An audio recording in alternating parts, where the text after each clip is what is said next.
Әлемнің жеті кереметі. Әлем кереметтерінің саны жетеу. Патша сарайындағы таңғажайып тамаша аспалы бақ болған.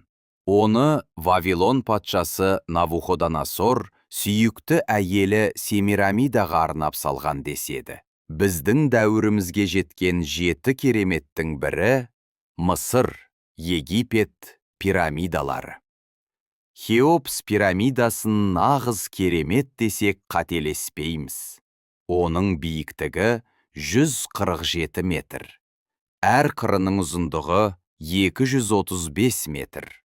Пирамиданың алып жатқан алаңы 55 мың шаршы метр. Көне грек мүсіншісі Фидий.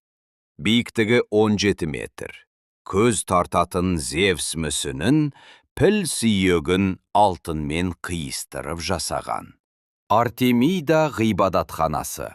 Ежелгі Грекия сәулет өнеріндегі шоқтығы биік үлгілердің бірі Родос алыбы. Қоладан құйылған алып мүсіннің биіктігі 35 метр болған. Әлемнің жеті кереметінің бірі Галикарнас кесенесі. Оны грек еліне белгілі әйгілі қолөнерші мүсіншілер тұрғызған.